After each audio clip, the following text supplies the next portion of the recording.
About 4 months ago, a friend of mine who is a professional comic invited me to go with him to an open mic night in New York City.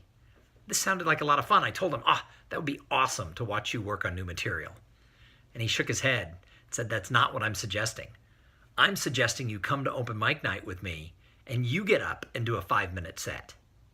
My initial reaction was like, no way, man. There is no chance you're going to get me to go do a comedy set in a club.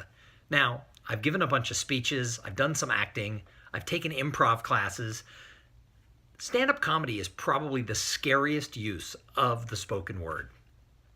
But I agreed that I would do it. And one of the reasons I said yes was when I turned 50 years old, I made a pact with myself that I was going to make age 50 to 75 the best years of my life. And what I've learned in the last 2 years is the only way to do that is I have to say yes to things.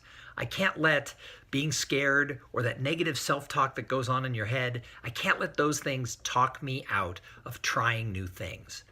Because if you want to grow, if you want to learn, if you want to have more fun, you're going to have to get out of that comfort zone. You're going to have to try new things.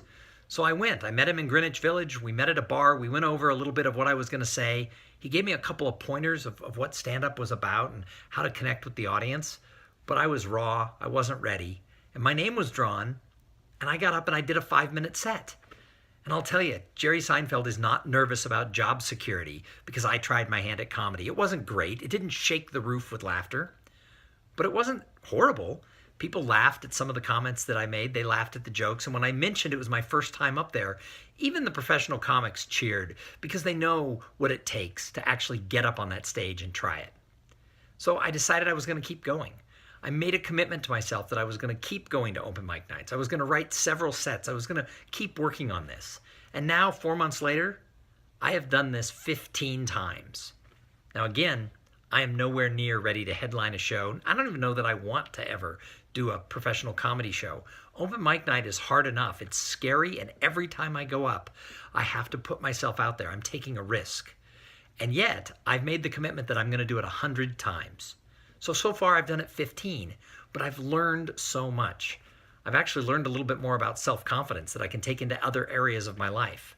But I've also learned that if you want to get good at anything, you have to study it. You have to be committed to it.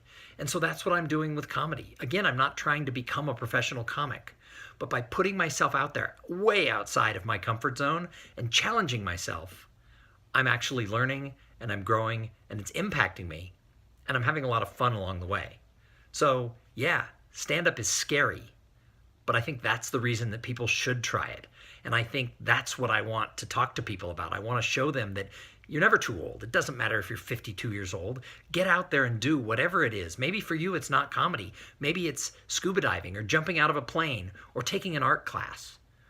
But the time is now if you want to go do something. So I'm excited about what I'm learning and I want to share this idea.